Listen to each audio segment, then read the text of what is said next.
तो मैं आपको ये बताना चाहता हूँ कि जब से ये सृष्टि पर धरती पर मानव का प्रादुर्भाव हुआ, रोगों ने साथ साथ जो है इस धरा पर रोग भी आए। तो हमारे यहाँ रुजा सृष्टि की उत्पत्ति के साथ साथ ही रुजा भी जो है एक गिफ्ट के रूप में प्राप्त हुई, और रुजा से ठीक होने के साधन भी हमें ईश्वर ने ही दिए। यदि है तो हम ये मानते हैं कि हमारा शरीर जो है वो व्याधि का मंदिर है, हम ये कहते हैं, लेकिन हम ये भी मानते हैं कि हमारा यही शरीर जो है वो धर्म का साधन भी है। ये बात आप मानते हैं कि नहीं मानते हैं कि अगर हम धर्म को फॉलो करना चाहते हैं, यदि हम किसी रिलीजियस को बिलीव करते हैं किसी रिलीजन में, तो हमें ये समझना होगा कि यही शरीर हमें बीमारी से मुक्ति भी देता है। वो मुक्ति कैसे देता है? तो इसके लिए जो है वो पहले पुराने जमाने में, अगर आप नोट डाउन कर रहे हो तो आप नोट भी करिएगा, क्योंकि आपका नोट किया आपके लिए बड़ा काम आएगा। पहले आपने देखा होगा पुराने जमाने में, जो हम आज आयुर्वेद पढ़ते हैं, मैंने अभी पिछले लेक्चर में भी कहा कि ये बड़ा छोटे समय का है, 5000 साल 8000 साल का डॉक्यूमेंटेड इतिहास है इसका। लेकिन क्या इंसान जो है क्या इतने ही साल से रहा? वो तो हजारों साल का इतिहास है उसका। बीमार होते थे, ठीक होते थे। तो जो हम बहुत सारी चीजों को आज हम नहीं जानते हैं, जो उस समय लोग ठीक होने में प्रयोग करते थे। कुछ चीजें जो मैं आपको बताऊंगा जो आज भी एग्जाम्पल्स के रूप में मिलती हैं, जो हम देखते हैं। अगर हम पंचकर्म को देखें, अगर हमें छोटा सा एग्जाम्पल देता हूं, तो अगर आप गौर करें, आप कुत्ते को देखें आप गौर से, जब कुत्ते को इंडाइजेशन होता है तो कुत्ता घास खाता है और वॉमिट करता है, आपने देखा होगा। कई बार आप ये सब चीजें जो है हमारे यहाँ जानवरों से, पशु पक्षियों से ये चीजें ली गई, देखा गया। योग के जितने भी आसन आप देखते हैं वो किसी न किसी एनिमल से लिए गए हैं, क्योंकि इंसान अपनी नॉर्मल लाइफ, नॉर्मल रूटीन में उन पोस्चर्स को अडॉप्ट नहीं करता है। ये सभी चीजें नेचर से अडॉप्ट की गई। ऐसे ही हमारे यहाँ जो वैदिक विद्या है, गुड इवनिंग आशा टंडेल जी, उसमें 4 प्रकार की चिकित्सा का वर्णन ऐसा प्रतीत होता है कि ये 4 प्रकार से रोगों को ट्रीट किया जाता था। कैसे ट्रीट किया जाता था? तो एक तो मेंटल काउंसलिंग से, यानी कि मान लीजिए कि मैं यहाँ बैठा हूँ और मेरे सामने कोई उस तरफ मरीज कहीं ऑनलाइन पे है और मैंने उसे काउंसिल कर दिया, मैंने उसे पॉजिटिव काउंसिल करा और उसके मन को मैंने ठीक किया, मस्तिष्क पर छाए हुए अंधेरे को दूर किया और वो रोगी अपनी परेशानियों से ठीक हो गया। ये भी एक चिकित्सा थी। दूसरी चिकित्सा जो थी, मैंने कुछ नहीं किया, मैंने उसी के बॉडी के पार्ट को, उसी की बॉडी को उसका ठीक होने में एक रास्ता निकाल दिया, वो भी एक चिकित्सा थी। मैंने कुछ नहीं किया, बाहर जो हमारा एक कॉन्सेप्ट है कि ये दुनिया जो है वो 5 महाभूत से बनी है, body is the miniature replica of this universe, ये आप सब जानते हैं। हमने क्या किया, उस कॉन्सेप्ट को लिया और उन्हीं 5 बेसिक एलिमेंट से हमने रोगियों को ट्रीट किया, जो एक चिकित्सा के रूप में आए। आज के समय में जो आप सर्जिकल टेक्निक्स देखते हैं या डिफरेंट आप फॉर्मुलेशंस डेवलप करते हैं, वो भी एक चिकित्सा का एक पैरामीटर है, पैमाना है। मेरा ये बताने का उद्देश्य है कि जो चीजें हजारों साल पहले होती थी वो आज भी होती हैं। अगर मैं इनको क्लासिफाई करूं तो जो मैंने सबसे पहले कहा कि लोगों को मेंटल काउंसलिंग से ठीक करना, वो अथर्वणी चिकित्सा थी। आप चाहें तो लिख लें। यानी कि हमने कि उसको दवा नहीं दी, उसको हमने कुछ नहीं किया, हमने उसको काउंसिल किया और हमने ठीक किया। ये हजारों साल पहले भी होता था, जिसे अथर्वणी चिकित्सा कहते थे। ये वैदिक चिकित्सा का एक पार्ट था। दूसरा जो मैंने आपको समझाया कि मैंने कुछ नहीं किया, उसी रोगी के शरीर के हिस्से को उसी के ठीक करने में प्रयोग कर दिया। यानी मैंने ये माना कि बॉडी खुद अपने आप में बेस्ट हीलर है, बॉडी की इनर फार्मेसी स्वयं बॉडी को ठीक करती है। आपने देखा होगा जब ब्लड प्रेशर बढ़ता है तो अपने आप यूरिनेशन बढ़ जाता है, ये आपने बहुत कॉमनली फील किया होगा। यानी कि बढ़ते हुए रक्तचाप को कम करने का बॉडी स्वयं प्रयास करती है और यूरिन आउटपुट को बढ़ा देती है। ये बॉडी के द्वारा स्वयं अपने आप को दुरुस्त करने का एक तरीका है। आपने देखा होगा जब आप काफी हाइपर एसिडिटी से पीड़ित हो जाते हैं, आपके अंदर एसिड ज्यादा बनता है, तो आप स्वतः वॉमिटिंग की टेंडेंसी होती है और आप वॉमिट करते हैं, वमन करते हैं। ये एक प्रकार से शरीर के हिस्सों का शरीर की चिकित्सा में प्रयोग का एक प्रक्रिया है, जिसे हम मर्म चिकित्सा के रूप में जानते हैं। यानी मर्म आंगिरसी चिकित्सा का एक हिस्सा है। लिख लीजिए आप, शरीर के ही अंगों को ठीक करने में प्रयोग करना, ये एक चिकित्सा की विद्या है जिसे आंगिरसी चिकित्सा कहा जाता था। तो पहली चिकित्सा अथर्वणी हुई, दूसरी आंगिरसी। अथर्वणी का मतलब हमने कुछ नहीं किया, हमने मेंटल काउंसलिंग करी और हमने ट्रीट कर दिया, पेशेंट को ट्रीट कर दिया, दैट इज द अथर्वणी। आंगिरसी में हमने क्या किया, हमने बॉडी के उसी के पार्ट को यूज किया और हमने, कोई बात नहीं मेगा गडेकर जी, कल से आप शाम के 6 बजे जरूर ज्वाइन करेंगे। आज मेरा इंट्रोडक्टरी लेक्चर है और ये लेक्चर आज इत्तेफाकन बहुत दिनों के बाद मैंने फेसबुक पर लाइव किया है। यूजुअली मैं अपने लेक्चर्स लाइव नहीं करता, ये लेक्चर्स ऐसे पता नहीं कितने हजारों लेक्चर्स हो चुके हैं मेरे मार्च 2020 से लेके अब तक। तो जो दूसरी जो चिकित्सा है जो मैंने बताया, वो आंगिरसी चिकित्सा, यानी शरीर के ही अंगों का इस्तेमाल कर हमने रोगी को ठीक करने का जो अभ्यास किया, वो आंगिरसी। जो तीसरी चिकित्सा जो मैंने बताई आपको, जो कॉन्सेप्ट है कि the body is the miniature replica of this universe. ये जो हमारा शरीर है, ये इस ब्रह्मांड का मिनिएचर रिप्लिका है, यानी what ever going outside that is also going inside, यानी यथ पिंडे तथ ब्रह्मांडे, जो बाहर ब्रह्मांड में हो रहा है वही हमारे शरीर में हो रहा है। मैं आपको बताऊं, आप देखें हमारे शरीर की एक कोशिका में, हमारे शरीर की एक कोशिका वो सारा काम करती है जो एक बॉडी करती है। वो रिप्रोडक्शन भी करती है, वो एसिमिलेशन भी करती है, वो एब्जॉर्प्शन भी करती है, वो लोकोमोशन भी करती है, वो डाइजेशन भी करती है और ऑटोलिसिस भी उसकी एक क्वालिटी है। कहने का अर्थ ये है, ये चीजें हमारे बाहर भी हो रही है, हम पैदा लेते हैं, हम सब कुछ करते हैं, बच्चे पैदा करते हैं, हम हर वो हम मूवमेंट करते हैं, हम सक्रिय रहते हैं और अंत में हम डेथ होकर के उसी पंच महाभूत में मिल जाते हैं।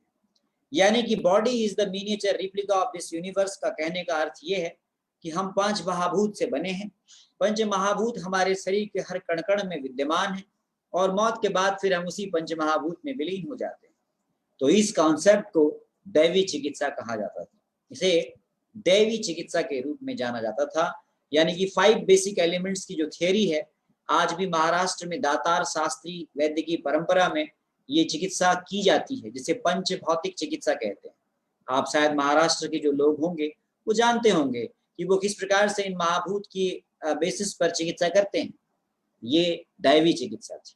और जो चौथी चिकित्सा जो आज हम देखते हैं, जो आज कोविड के दौरान जो वैक्सीनेशन लगाए जा रहे हैं, जो हमारे यहाँ सर्जिकल जो प्रोसेस हम सर्जरी करते हैं, हम विभिन्न औषधियों की कल्पनाएं करते हैं, हम विभिन्न मेडिसिन के फॉर्मुलेशंस डेवलप करते हैं, ये जो चिकित्सा थी, ये चिकित्सा मनुष्य जा चिकित्सा थी।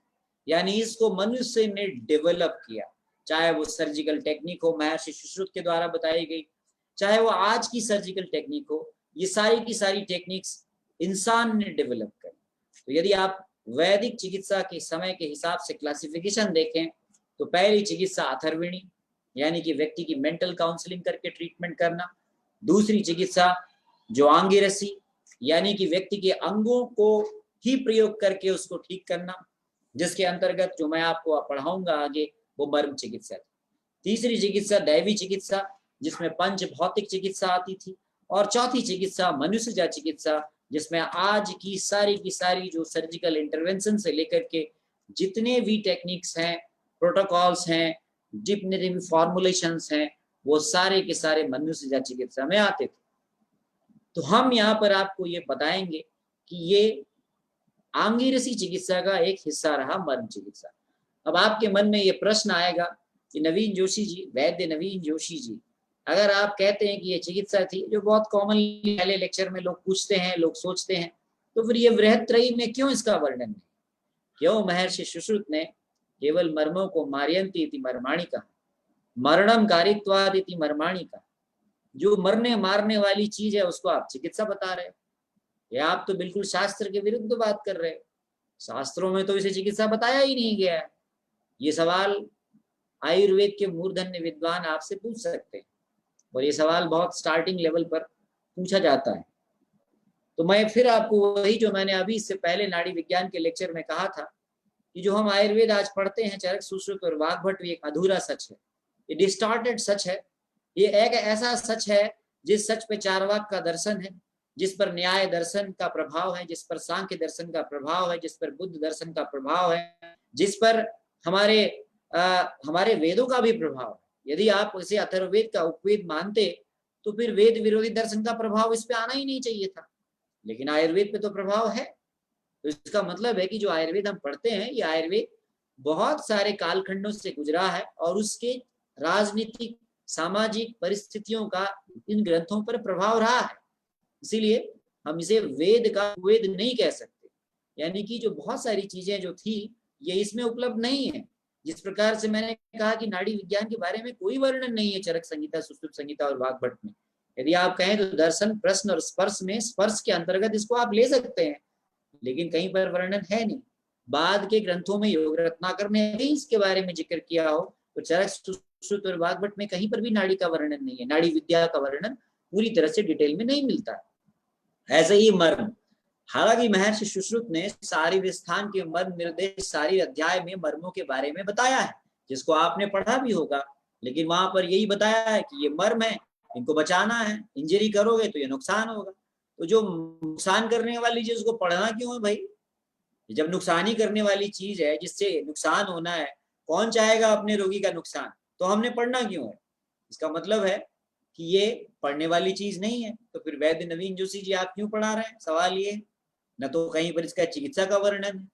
तो फिर मैंने आपको यही कहा कि बहुत सारी चीजें ऐसी हैं जो हमारे यहाँ प्रैक्टिस में जिनको जानबूझकर दबाया गया।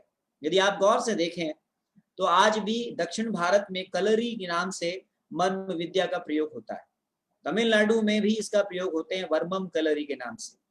ये मार्शल आर्ट की टेक्निक के रूप में प्रयोग में लाई जाती है।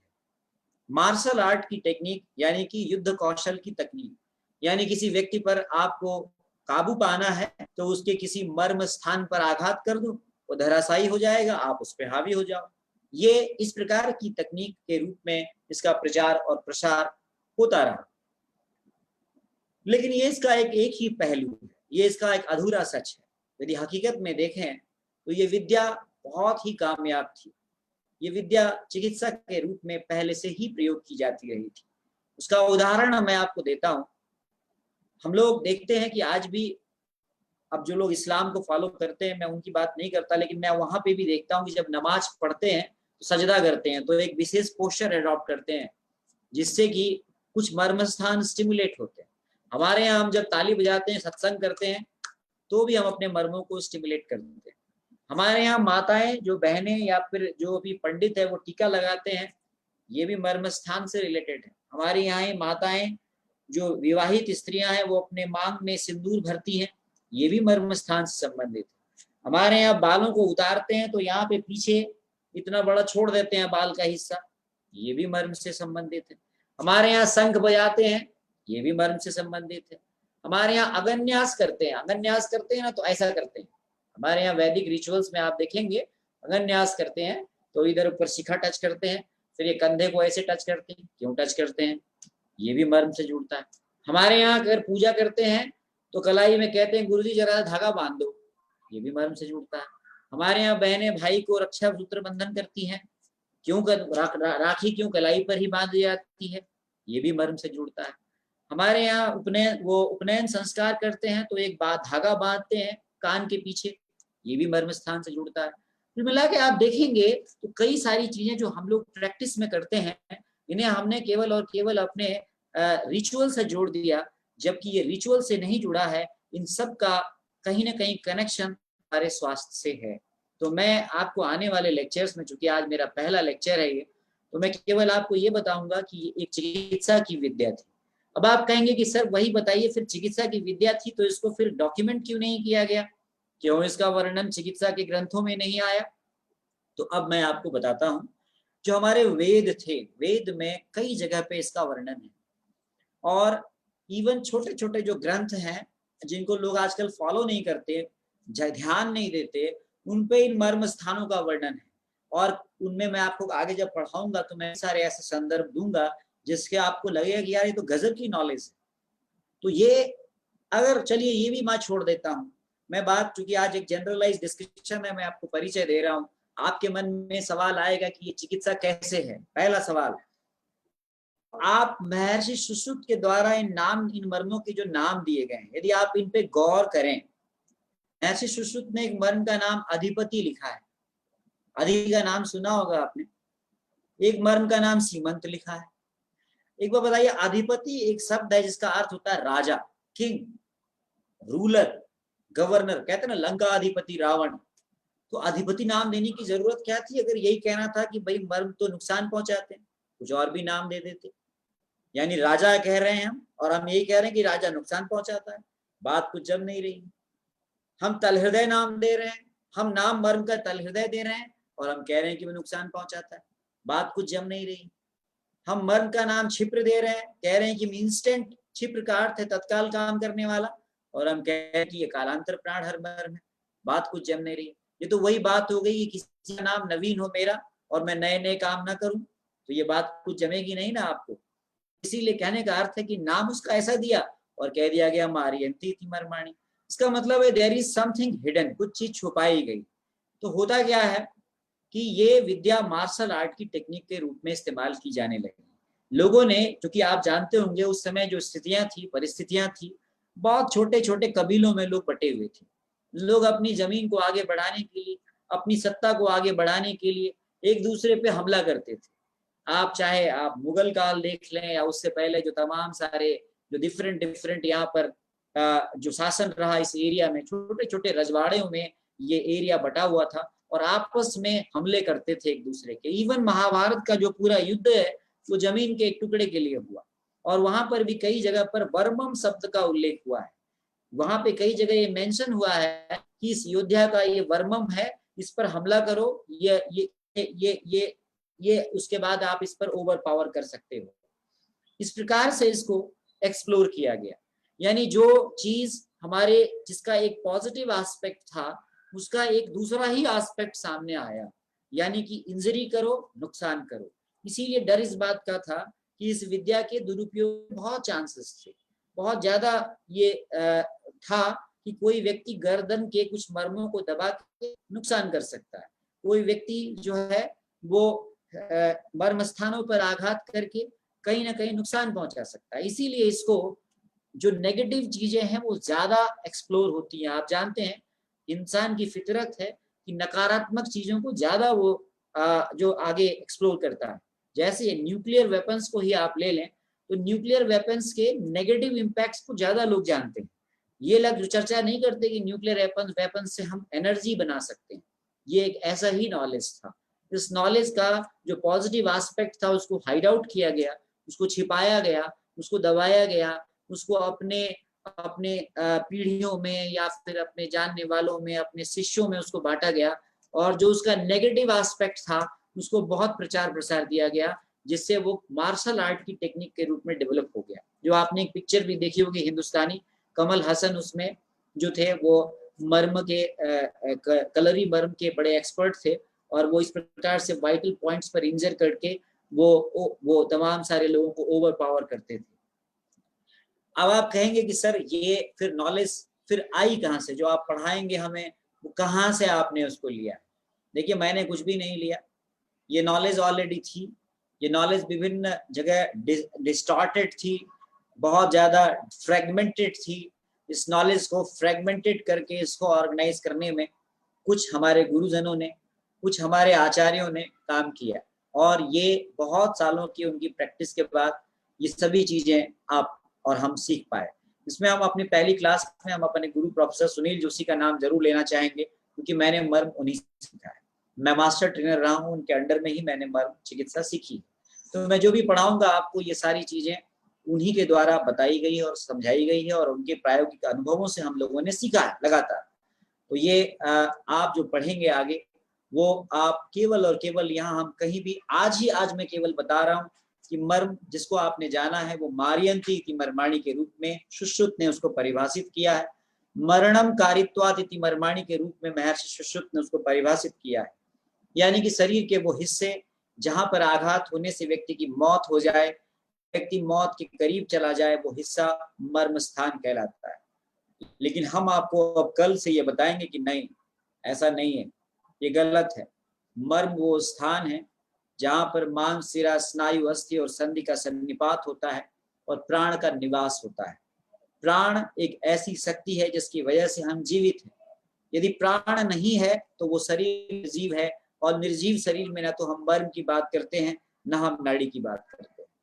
तो हम आपको ये बताएंगे कि जिस चीज को हम मरणम कारित्वात् कहते हैं, जिसको हम मौत का कारण बताते हैं, वो जीवन देने वाला है। अगर आप कहेंगे कि फिर ये केरला में, दक्षिण भारत में ये क्यों विद्या मार्शल आर्ट की टेक्निक के रूप में प्रचारित हुई, अगर आप उनसे भी पूछें, वहां अधिकांश लोग जो मर्म के कलरी के प्रैक्टिशनर्स हैं वो इस्लाम को या फिर क्रिश्चियनिटी को फॉलो करते हैं। केरल में अधिकांश लोग क्रिश्चियन है या तो इस्लाम को फॉलो करते हैं।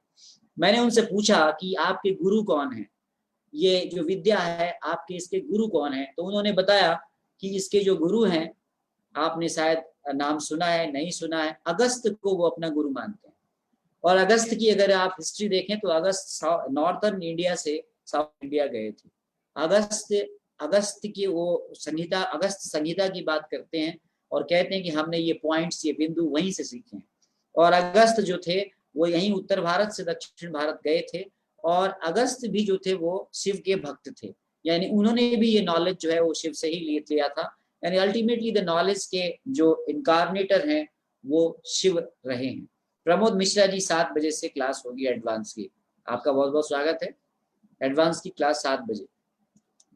तो हम ये कह सकते हैं कि नॉलेज चाहे दक्षिण भारत में गई हो, चाहे उत्तर भारत में रही हो, नॉलेज तो एक ही है, मर्म तो मर्म ही है। आज भी आप जानते हैं कि हमने किसी के मर्म को नहीं दुखाना चाहिए। हम कहते हैं कि मर्म, उसके मर्मों पर हमने जो है टच कर दिया, यानी कि ऐसे ऐसे ऐसे स्थान जो आज भी सॉफिस्टिकेटेड हैं, जेंटली हैंडल करने वाले हैं। यानी कहने का अर्थ ये कि यदि आपने जेंटली हैंडल किया तो ये स्थान बहुत बहुत बहुत उपयोगी है। मैं बताऊं कि ये इंस्टेंट पेन मैनेजमेंट के लिए बहुत उपयोगी है, ये इमरजेंसी मैनेजमेंट के लिए उपयोगी है। आप आने वाले 12 लेक्चर्स में आप देखेंगे, मैं आपको इसके अद्भुत प्रभाव बताऊंगा। और आप अपनी, जो कई लोग मैं देख रहा हूं कि आप अपनी क्लिनिक पर बैठे हुए हैं, तो आप अपने क्लिनिक पे आने वाले मरीजों पर प्रयोग करेंगे और आप इंस्टेंट रिजल्ट बताएंगे आगे आने वाले आप लेक्चर्स में। इसमें मैं आपको क्या क्या पढ़ाऊंगा, तो इसमें मेरे लेक्चर्स का मॉड्यूल मैंने शेयर किया है। कल का जो आपका पहला लेक्चर होगा वो history of the Marma science पर होगा, introduction of the Marma science. इसके बाद मैं आपको classification of the Marma points पढ़ाऊंगा, जो मैंने आपको लेक्चर मॉड्यूल शेयर किया है। आप अपने व्हाट्सएप ग्रुप में चेक करिए, वहाँ ऑलरेडी ये मॉड्यूल शेयर किया हुआ है। अगर आपने बाद में ग्रुप ज्वाइन किया तो वो पीछे है, मैं फिर दोबारा शेयर कर दूंगा।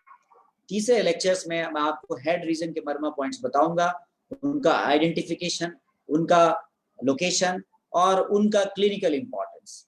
फिर मैं आपको नेक रीजन के मर्मा पॉइंट्स का नाम बताऊंगा, स्टिमुलेशन बताऊंगा।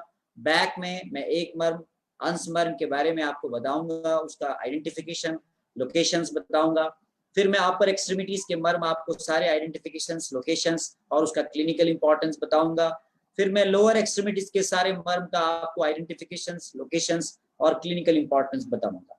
इस प्रकार से ये क्लास आपकी 10 दिन चलेगी। 11वें दिन मैं आपको clinically importance of the Marma point discuss करूंगा, जिसमें कुछ रोग विशेष में कौन कौन से मर्म आप स्टिमुलेट करेंगे, मैं ये आपको बताऊंगा।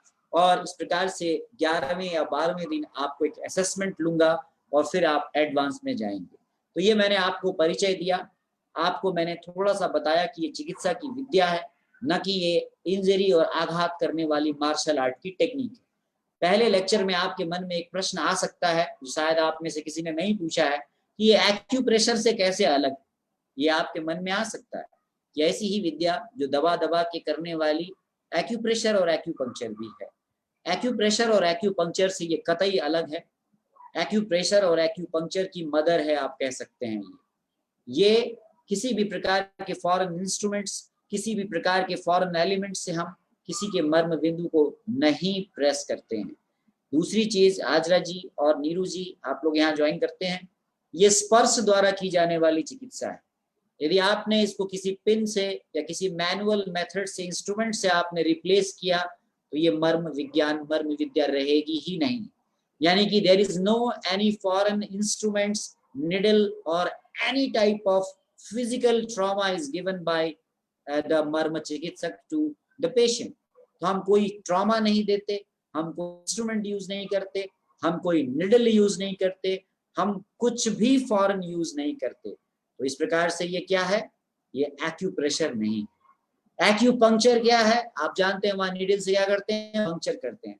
हम पंक्चर भी नहीं करते, हम प्रेशर भी नहीं देते, तो हम करते क्या है, व्हाट वी आर डूइंग, हम स्टिमुलेट करते हैं, हम जगाते हैं, हम उत्प्रेरित करते हैं। हम न तो मर्म स्थानों का उत्पीड़न करते हैं, न उसको हम दबाते हैं, हम उसका उत्प्रेरण करते हैं, हम जगाते हैं। we only what we do, we only stimulate, जगाते हैं, हम उन्हें आह्वान करते हैं, हम उन्हें जगाते हैं। इसीलिए हमारी विद्या कतई कतई कतई जो है वो एक्यूप्रेशर और एक्यूपंक्चर नहीं है। क्लियर हो गई आपको ये बात? No, this is totally different from the acupressure and as well as the acupuncture, as the acupressure and the acupuncture is a meridian based technique. ये मेरिडियन पर बेस्ड टेक्निक है, जबकि मर्म प्राण पर बेस्ड टेक्निक है, प्राण की ऊर्जा पर आधारित ये टेक्निक है। अगर आपके मन में कोई भी प्रश्न हो तो आप मुझसे बेझिझक यहाँ चैट बॉक्स में पूछ सकते हैं। आज मैं आपका इंट्रोडक्टरी क्लास ले रहा हूँ। तो मैंने आपको ये बताया कि ये हमारे शरीर के उन स्थानों को जगाने की टेक्निक है, न कि उन स्थानों को नुकसान पहुंचाने की टेक्निक है। हम यहाँ कहीं पर भी कोई भी बाधा, कोई भी वेदन, कोई भी नुकसान पहुंचाने की बात करते ही नहीं है। इसीलिए हम उन स्थानों का अच्छा प्रभाव लेते हैं।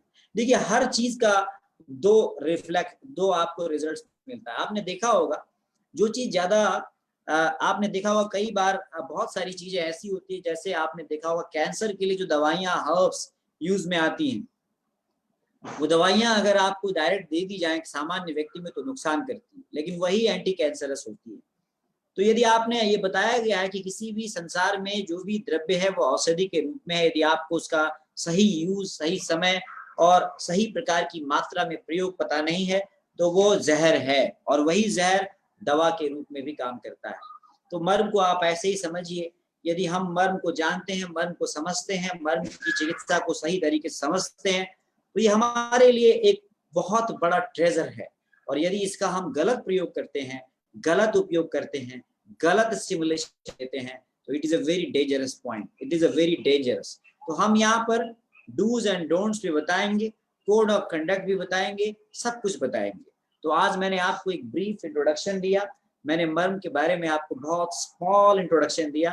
आशा है कि आपको ये इंट्रोडक्शन थोड़ा बहुत आपकी इस ओपिनियन को क्लियर करने में थोड़ा बहुत आपको मदद करेगा। तो मैंने आपको बताया कि ये आंगिरसी चिकित्सा का एक हिस्सा है, जो वैदिक चिकित्सा के रूप में हजारों हजार साल से प्रयोग में आती रही। आंगिरसी चिकित्सा का अर्थ ये होता है, शरीर के ही अंगों को उत्प्रेरित करके रोगी को उपचार देना। ये हजारों साल पुरानी चिकित्सा पद्धति थी, जो कालांतर में क्यों लुप्त हो गई? कालांतर में इसलिए लुप्त हो गई कि वैद्य लोगों ने इसको एक दूसरे को बताना छोड़ दिया। जो विद्या बताई नहीं जाएगी, जो विद्या सिखाई नहीं जाएगी, उस विद्या का लोप होना तय है। और आयुर्वेद के साथ ये हजारों साल से होता आया है। आयुर्वेद को लोगों ने अपने पीढ़ियों में बताने वाले ज्ञान के रूप में प्रचारित और प्रसारित नहीं किया, उसे गुप्त विद्या के रूप में बताया। उसे बताया कि नहीं नहीं नहीं, दूसरे को मत बताना, दूसरे को बताना वो उसका पात्र नहीं है, कुपात्र बता दिया गया उसे। जबकि कोई भी विद्या कोई भी सीख सकता है, यदि उसके अंदर उसको रिटेन करने की का पात्र का अर्थ होता है रिटेन करने वाला, रिटेंशन की कैपेसिटी है, तो हर विद्या के लिए वो व्यक्ति सुपात्र है। तो इसीलिए ये विद्या का ह्रास हुआ। ये विद्या ही नहीं बल्कि आयुर्वेद का ही पूरी तरह से जो है एक्सप्लोरेशन नहीं हुआ। पर आज चीजें बदली हैं, आज हमने टेक्नोलॉजी का इस्तेमाल किया है, और आप जिस प्लेटफॉर्म पर ये लेक्चर आज हमसे आप ज्वाइन कर रहे हैं, आयुष दर्पण प्लेटफॉर्म है, ये आप सभी को, पूरे भारत के चिकित्सकों को जोड़ता है। और मैं आपको इसी समय 6 बजे शाम के इसी मीटिंग आईडी और पासवर्ड के साथ इसी प्लेटफॉर्म पर रोज यहाँ मर्म पढ़ाता हूँ। तो आपसे कल से हम जो आपको मैंने सिलेबस मॉड्यूल बताया, इस मॉड्यूल से आप 6 बजे शाम को नियत रूप से हमारे साथ यहाँ ज्वाइन करेंगे। आप सभी का बहुत बहुत आभार आज के इस परिचयात्मक सेशन में ज्वाइन करने के लिए। आप सभी को नमस्कार।